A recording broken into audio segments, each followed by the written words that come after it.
Vamos a estar entonces mirando, cuando hablamos de Navidad, hablamos de la natividad, de ahí viene la palabra, del nacimiento de Jesucristo, un acontecimiento tan grande que dividió la historia de la humanidad en dos partes. Contamos los años a partir de su nacimiento. Pero el nacimiento de Cristo tiene diferentes caras que uno podría detenerse y analizar, porque no es cualquier nacimiento, tiene cosas que lo hacen único e irrepetible a su nacimiento en comparación a cualquier otro ser humano jamás nacido. Por un lado, hoy ya estuvimos hablando, tanto en las canciones como en las oraciones, de que Jesucristo es Dios, Dios hecho hombre, Dios que desciende y condesciende con la criatura al hacerse humano por medio del milagro de la encarnación. Entonces, algo importante para mencionar sobre la encarnación, antes de que empecemos a mirar más de lleno este tema, es que hay ciertas cosas que la Biblia llama misterio, que se conoce como misterio. Un misterio no es algo que no podemos comprender, sino que un misterio es algo de lo cual no tenemos todo revelado. De la misma manera que nosotros, si encontráramos en las cosas viejas de nuestra casa una foto que nos mostrara ciertas personas en una granja sonriendo con algunos animales, y nosotros no tenemos ni idea quiénes son ni cuál es el contexto de la foto, aún así tenemos información en esa foto. Podemos saber cosas que estaban pasando, podemos saber cosas que estaban haciendo, podemos saber cómo estaban vestidos, podemos saber en qué lugar, cómo era el ambiente, pero hay otras cosas que no podemos saber, ¿verdad? No podemos saber por qué estaban ahí, no podemos saber cuáles son sus personalidades. Todo eso queda en un misterio. Entonces, la Biblia hay ocasiones en que nos habla acerca de un tema, pero lo habla lo suficiente como para que podamos conocer y creerlo, pero no está ahí para satisfacer todas las preguntas que nosotros tengamos exhaustivamente. Uno de los misterios que nosotros encontramos en la Escritura es la Trinidad. Dios son tres, pero es uno. Es un ser, una esencia, tres personas. No son tres seres. No son personas independientes los unos de los otros, pero a la vez el Espíritu es Dios, el Padre es Dios, el Hijo es Dios. Es un misterio. Pero tenemos en la Escritura lo suficiente como para nosotros confiar y creer la revelación de Dios. Entonces lo mismo pasa con el hecho de la encarnación y el hecho de que Dios verdaderamente haya asumido la naturaleza humana. Eso es la encarnación. La encarnación, teológicamente hablando, significa el acto divino mediante el cual Dios se hizo hombre en la persona de Jesucristo por el poder de su Espíritu Santo en el momento de la concepción virginal.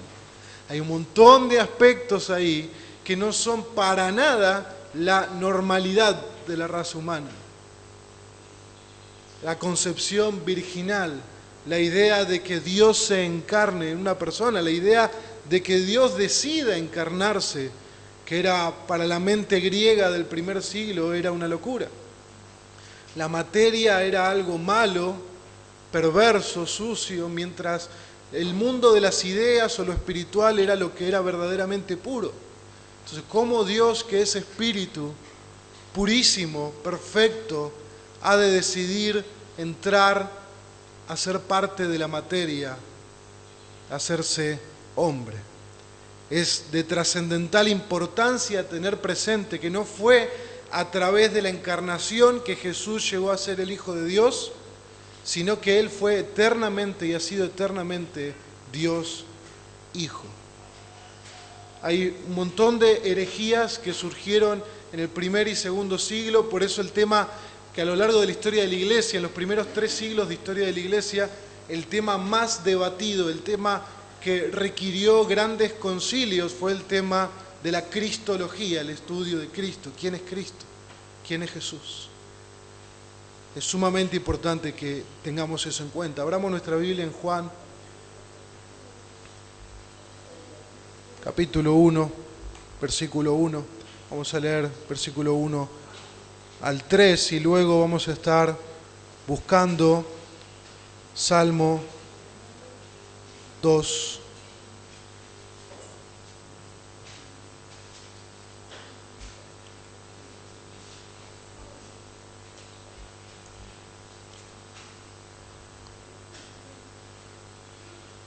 Salmo 2, versículo 4 al 12, Juan 1, versículo 1 al 3, nos van a dar una perspectiva de la trascendencia y la preexistencia de la persona de Jesucristo, la persona de Jesús. Alguien que pueda pararse y leer Juan 1, 1, 3 con unos buenos pulmones, para que podamos escuchar.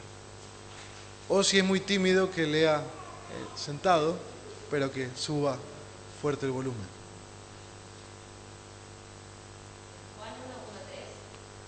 Juan 1, del 1 al 3. Dice, en el principio, antes de la creación del mundo, ya existía la palabra. La palabra estaba con Dios y era Dios. Estaba ahí con Dios en el comienzo. Todo se hizo por aquel que es la palabra. Sin él nada se había hecho. Bien, gracias.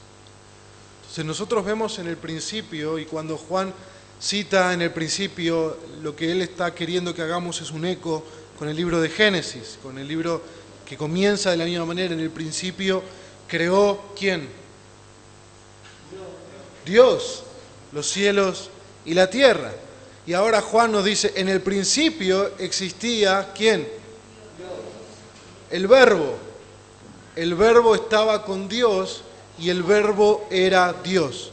El Verbo no es una criatura angelical como los seres vivientes, no es una criatura como los 24 ancianos, como un serafín, o querubín, un arcángel. No es una criatura espiritual, es el Creador, es Dios Hijo, el Verbo, el Logos, la palabra, como podemos traducirlo, aquel que es el origen de todas las cosas. Ese era Dios. Y Él estaba en el principio con Dios. Y todas las cosas fueron hechas por medio de Él. Y sin Él nada de lo que ha sido hecho fue hecho. Por lo tanto, si Él es el originador de todas las cosas, si Dios, el Verbo que es Dios, es aquel por el cual fueron todas las cosas hechas, y sin Él nada ha sido hecho, por ende Él no puede ser hecho. Él no puede ser un resultado de, Él es la causa de todas las cosas. Él es el origen, el comienzo, el inicio de todas las cosas. Salmo, capítulo 2, versículo 4 al 12.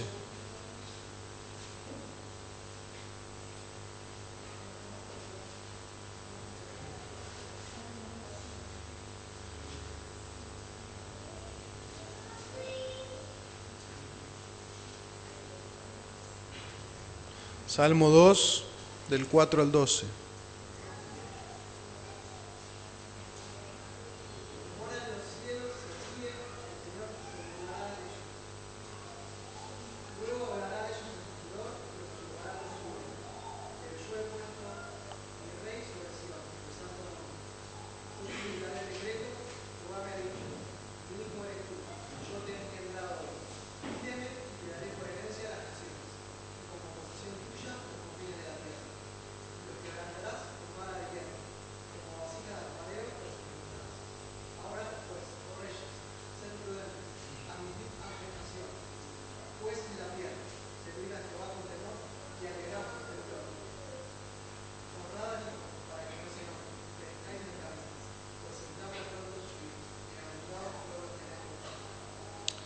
Gracias, Martín. El Salmo capítulo 2 en estos versículos nos da una mirada del salmista a aquel que es el Rey, aquel que es el Hijo, aquel que merece honra, hablando de la persona del Señor Jesucristo, para que no perezcan en el camino, dice, pues puede inflamarse de repente su ira. Entonces, Cristo es el eterno Hijo del Padre. Recordemos que la palabra Cristo en griego es la misma palabra para Mesías en hebreo, que Mesías significa el escogido de Dios. El escogido, anunciado a lo largo de todo el Antiguo Testamento, aquel que el Señor había escogido para ser el rey definitivo para siempre de su pueblo, aquel que iba a venir a gobernar a todas las naciones. Esa es la persona del Señor Jesucristo. Él fue engendrado por el Padre desde la eternidad. Esto es un concepto que se fue desarrollando también en los primeros siglos de historia de la Iglesia. No como que fue creado, sino que desde la eternidad ellos guardan, la Trinidad guarda este orden de Padre, Hijo y Espíritu. Eternamente Padre, eternamente Hijo, eternamente Espíritu Santo. Y la encarnación, el milagro por el cual la divinidad toma forma humana en el momento de la concepción virginal, es el medio por el cual Cristo vino al mundo como enviado del Padre en su divina misión de ser el Salvador del mundo en el tiempo que Dios designara. Entonces había un tiempo particular, vayan abriendo sus Biblias en Gálatas 4:4, había un tiempo particular, el momento en donde Dios se iba a hacer hombre. Gálatas 4:4 nos dice lo siguiente: pero cuando vino la plenitud del tiempo, Dios envió a su Hijo, nacido de mujer, nacido bajo la ley. ¿Con qué propósito? A fin de que redimiera a los que estaban bajo la ley, para que recibiéramos la adopción de hijos. Hoy, como alguien oraba, todos los seres humanos están bajo la ley de Dios. El problema con que todos los seres humanos están bajo la ley de Dios es que todos los seres humanos han violado la ley de Dios, han transgredido la ley de Dios. Y usted puede decir, fenómeno, pero yo no soy religioso. Bueno, no importa, porque la Escritura dice en Romanos 2 que el gentil, aquel que no cree en Dios, aquel que no tiene en cuenta a Dios, y que tiene una conciencia la cual le acusa y le defiende hacer lo bueno y lo malo, él nunca fue fiel a su conciencia, perfectamente y completamente. Todos saben que han transgredido la ley. Todos saben que han transgredido, incluso si alguien no cree en la Biblia, han transgredido su propia conciencia. Han hecho cosas que ellos entienden que no eran correctas hacerlas. Juan 17, versículo 4 y 5, dice lo siguiente: Jesús orando al Padre: yo te glorifiqué en la tierra habiendo terminado la obra que me diste que hiciera. Ahora glorifícame tú, Padre, junto a ti con la gloria que tenía contigo. ¿Cómo dice el texto? Antes que el mundo existiera. ¿Qué hombre puede decir eso?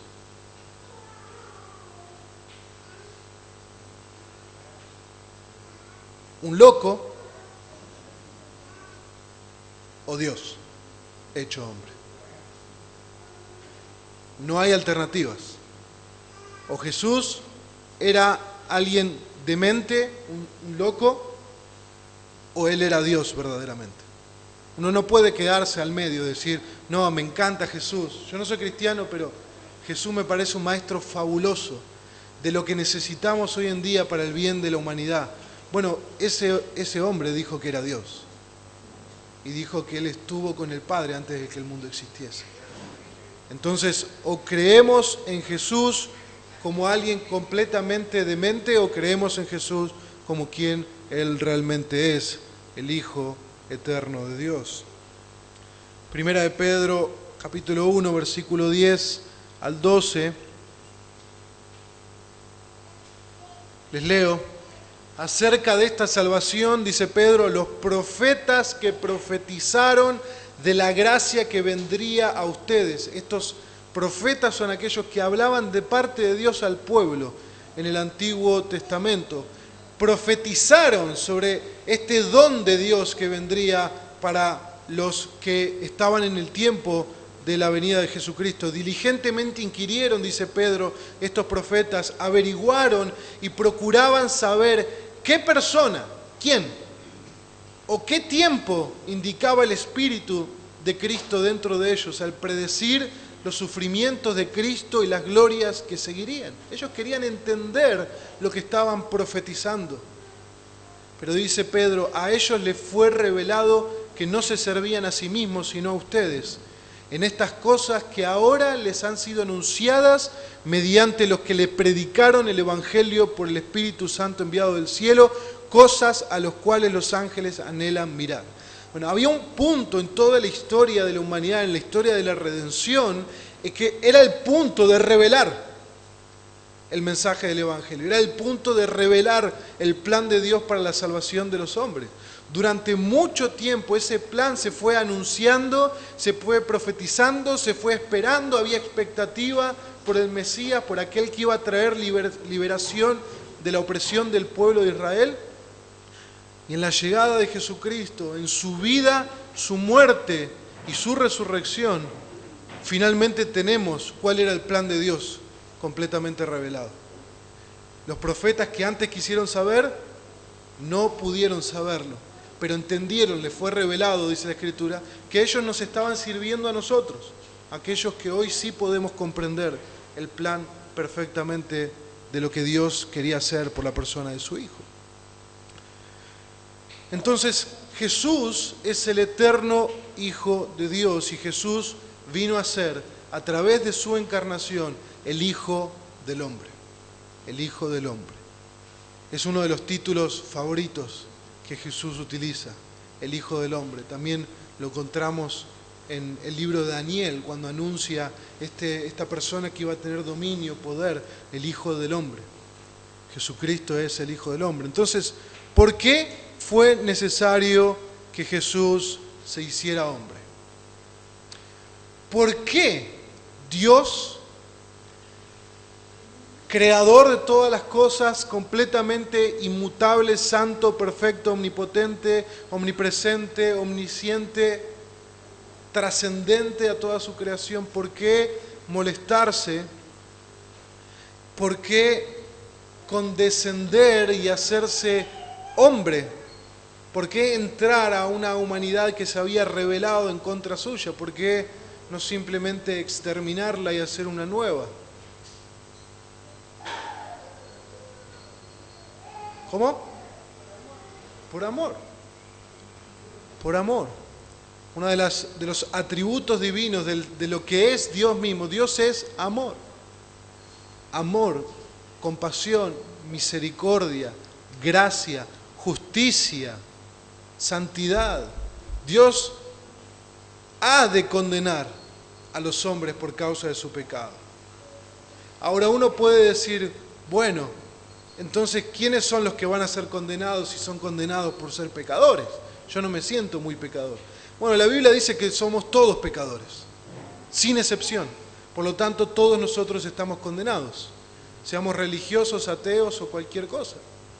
Delante de Dios, en el día del juicio, si somos pecadores, vamos a recibir condenación.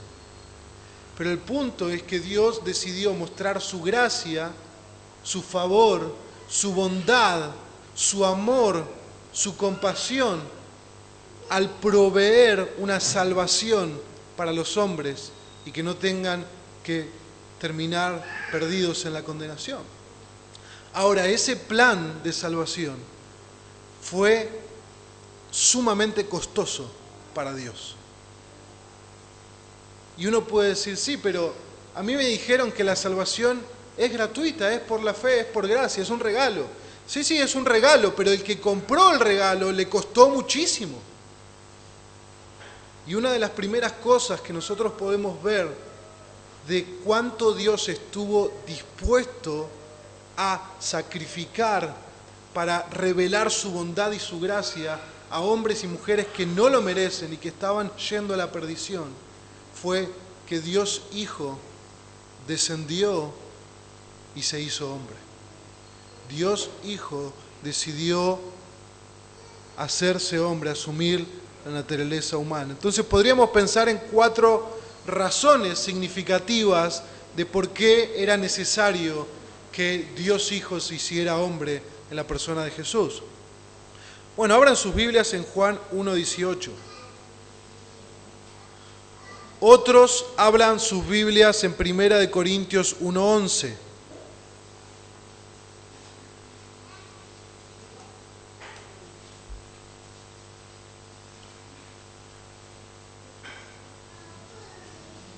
Perdón, 1 Corintios 11:1.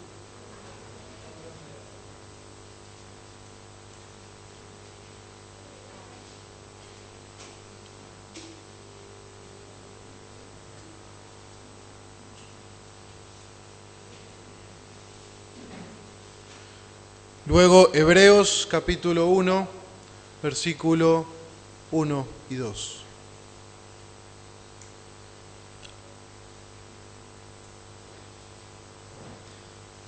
Entonces, Juan 1:18, ¿quién lo puede leer?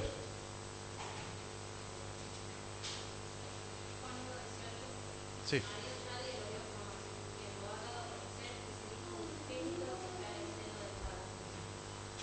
Bien. Para que el hombre conociera a Dios a través de su Hijo. Es imposible para los hombres conocer al verdadero y único Dios si no es solo a través del Hijo. Y esto es sumamente importante por dos razones. La primera es que Cristo, al ser Dios, es el reflejo de lo que Dios es. Entonces, es la imagen visible del Dios invisible, como mencionan las Escrituras. Entonces, cuando Jesús habla, Dios habla. Lo que Jesús ama, Dios ama. Lo que Jesús aborrece, Dios aborrece. Nosotros podemos ver en el Hijo al Padre. Podemos ver en Cristo a Dios. Segundo, 1 Corintios 11:1. Sed imitadores de mí, como también yo soy de Cristo. Bien, hay varios pasajes que nos hablan de esta idea de que Dios quiere que los hombres, a través de su Hijo, vengan a ser como su Hijo, vengan a tener su propio carácter. La Escritura nos dice, sed santos como yo soy santo, sed perfectos como vuestro Dios es perfecto. Primera de Juan, si alguno está en Cristo, que ande como Él anduvo. Entonces, Dios quiere que nosotros seamos como su Hijo. Hebreos 1, 1 al 2. Dice, Dios, habiendo hablado hace mucho tiempo y en muchas ocasiones y de muchas maneras a los padres por los profetas, en los últimos días nos ha hablado por su Hijo, a quien constituyó heredero de todas las cosas, por medio de quien hizo también el universo. Bien. Fíjense que lo que el pasaje está mencionando es que Dios nos habla ahora, se nos revela por medio de la persona de su Hijo. Ya no por los profetas, como fue en el antiguo tiempo, dice el autor de los Hebreos, ya no fue por medio de hombres escogidos para hablar al pueblo la palabra de Dios, sino que ahora Él mismo nos habla por su Hijo, por Dios hecho hombre, a quien constituyó heredero de todas las cosas, por medio de quien hizo también el universo. No estamos hablando de que Dios escogió a fulano para que sea su embajador, delegado, representante en la tierra. No, no, no. Jesús no es un representante de Dios. Jesús no es un hombre que Dios escogió para que hable su palabra. Jesús es Dios descendiendo, haciéndose hombre y hablándonos directamente. Dios Hijo, por medio de la voluntad de Dios Padre. El versículo 3 que nos leyó Roberto menciona, Él es el resplandor de su gloria, la expresión exacta de su naturaleza y sostiene todas las cosas por la palabra de su poder. De eso no se puede hablar de ningún hombre. Jesucristo es Dios hecho hombre. Y era necesario que fuera así, porque es la manera en que Él puede redimir a la humanidad. Romanos capítulo 8, versículo 1 al 4, dice lo siguiente, Romanos 8, 1 al 4. Hay un montón de versículos que podríamos ver a la luz de esto. Pero dice lo siguiente Pablo: por tanto, ahora no hay condenación para los que están en Cristo Jesús, los que no andan conforme a la carne, sino conforme al Espíritu, porque la ley del Espíritu de vida en Cristo Jesús me ha libertado de la ley del pecado y de la muerte. Pues lo que la ley no pudo hacer, ya que era débil por causa de la carne, Dios lo hizo, enviando a su propio Hijo en semejanza de carne de pecado, y como ofrenda por el pecado, condenó al pecado en la carne, para que el requisito de la ley se cumpliera en nosotros, que no andamos conforme a la carne, sino conforme al Espíritu. Y uno puede decir, bueno, ¿y qué fue eso en palabras más sencillas? Bueno, Pablo dice que lo que la ley no pudo hacer, y en el contexto, ¿qué es lo que la ley no pudo hacer? Salvar al hombre.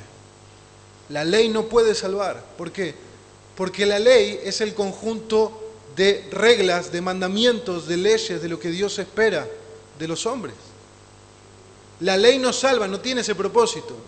Tiene el propósito de que uno la mire y se encuentre aceptado por la ley, justificado o transgresor, justo o transgresor. Ahora la Escritura dice que todos los hombres transgredieron la ley. Entonces la ley no nos puede salvar, la ley simplemente nos muestra que estamos muertos. La ley nos muestra que estamos en pecado, que somos pecadores y que merecemos la condenación. Cuando uno se va a hacer una radiografía, el radiólogo no se sienta en la computadora a dibujarte los pulmones. El radiólogo te saca una foto de lo que hay, y lo que te muestra es lo que hay. No podés responsabilizar al radiólogo por lo que hay. El radiólogo solamente te muestra lo que hay dentro tuyo. La ley te muestra que sos pecador, que sos pecadora.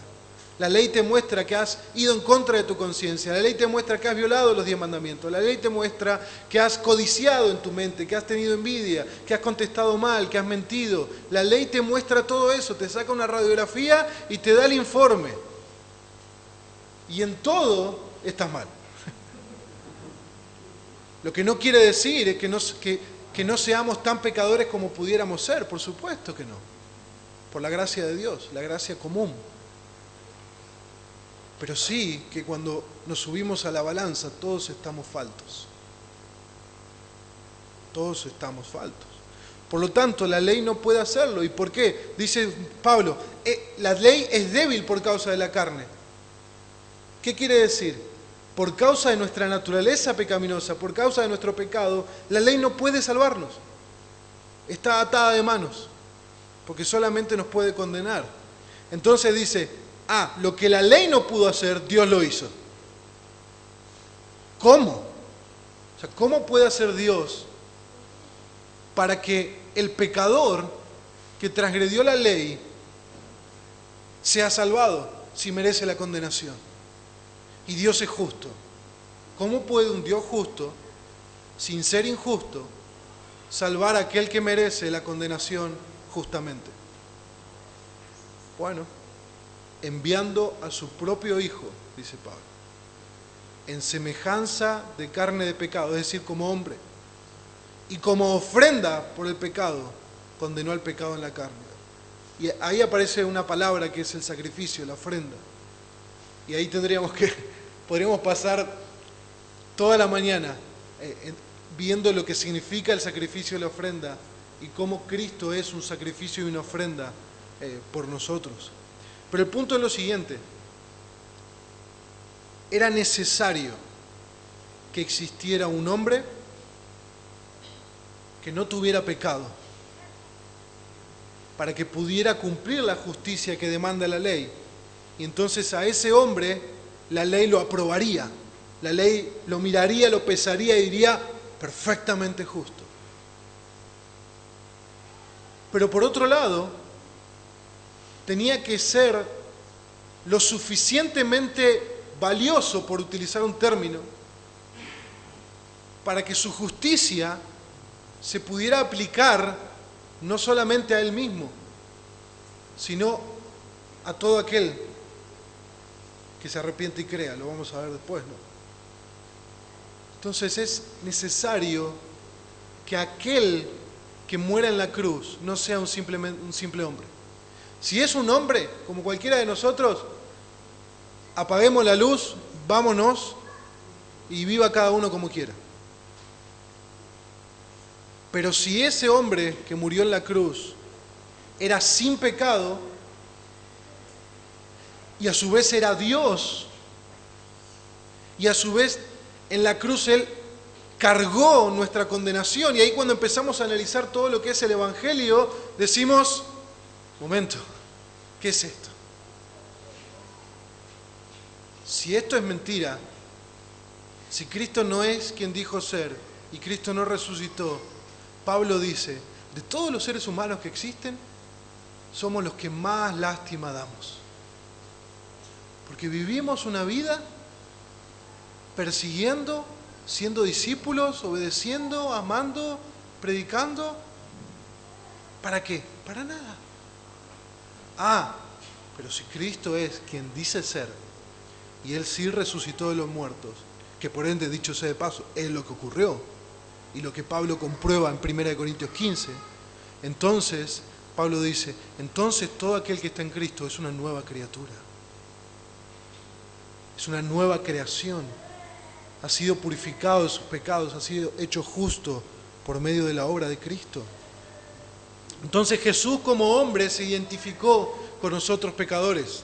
Él vino a ser un sustituto penal en la cruz. Se identificó con nosotros y por lo tanto, al cumplir la justicia perfecta, Él tenía esa aprobación de la ley. Pero por otro lado, Él no nos podía dar a nosotros la aprobación de la ley si aún nosotros tenemos la condenación del pecado. Y por lo tanto Jesús en su infinita misericordia y en su infinita bondad, aquel Dios que fue y es por toda la eternidad santo, santo, santo, purísimo de los purísimos,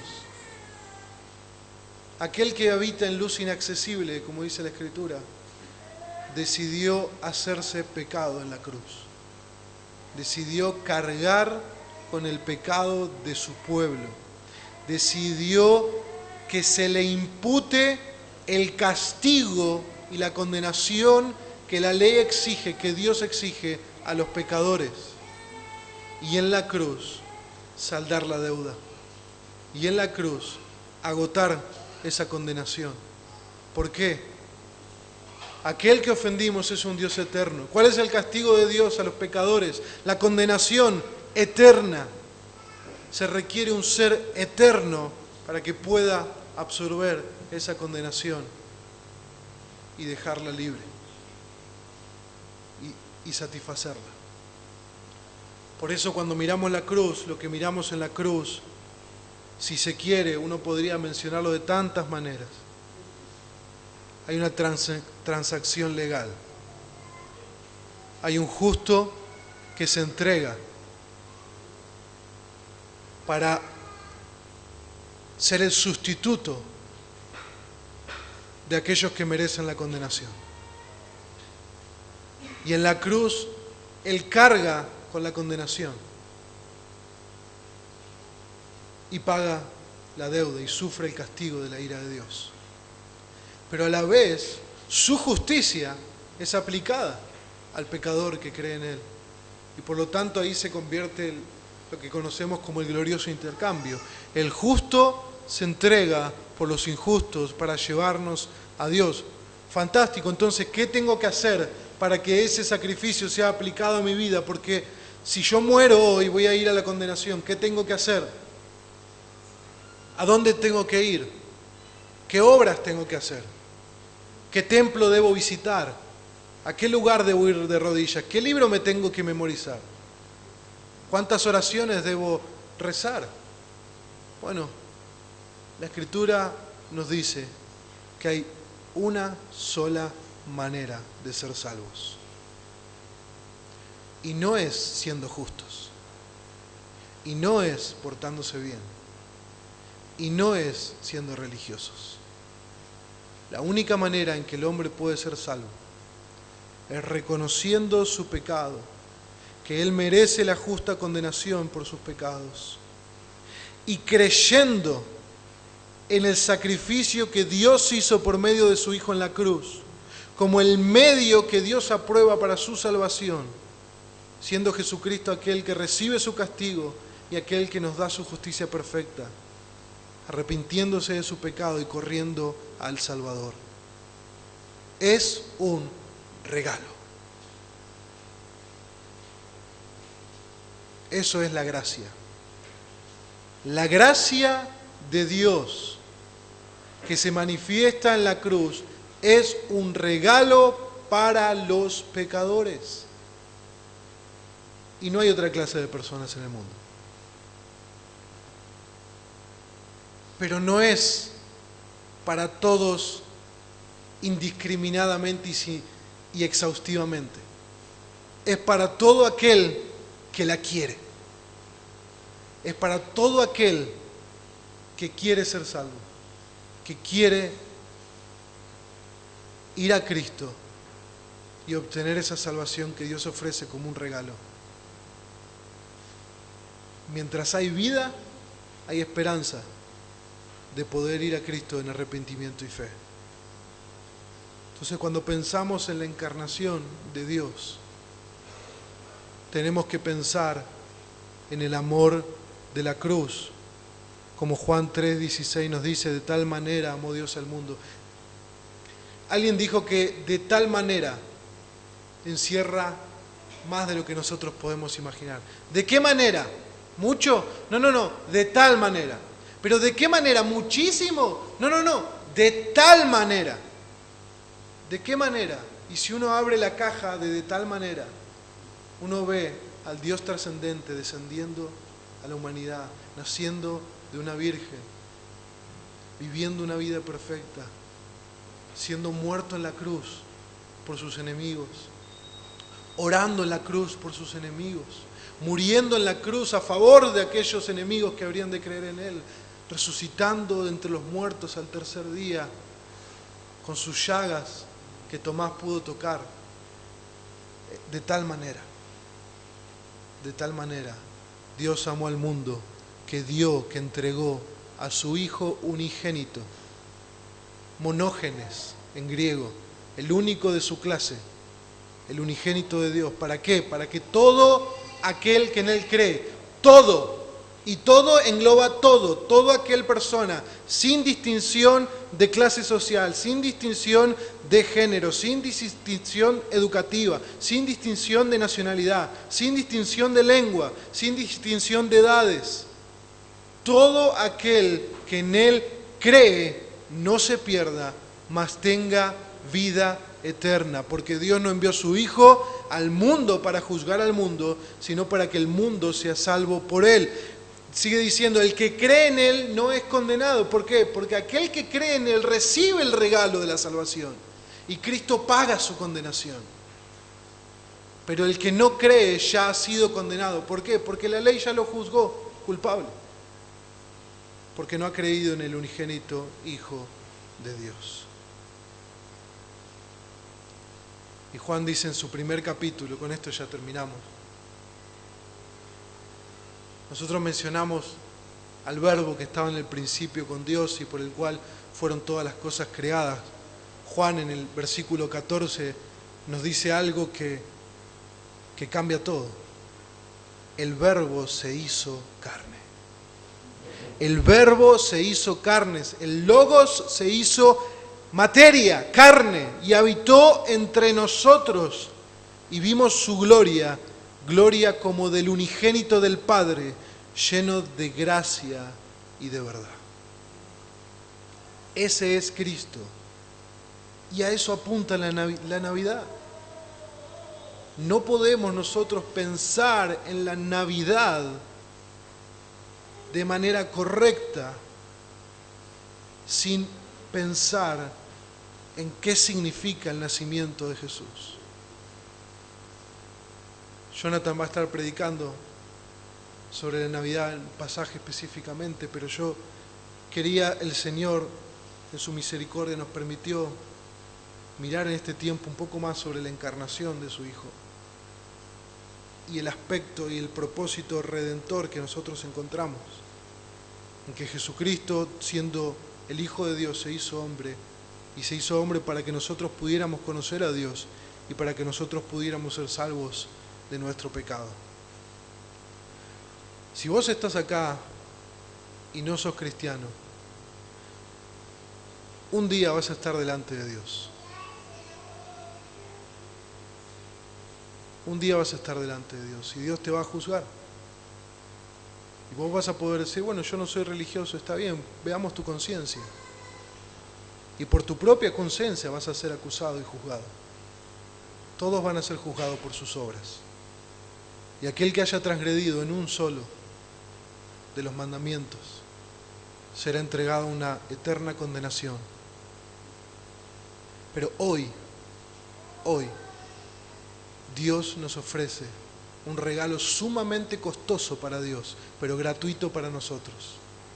Confiar y creer en la persona de Jesucristo, el Hijo de Dios, para la salvación de nuestros pecados.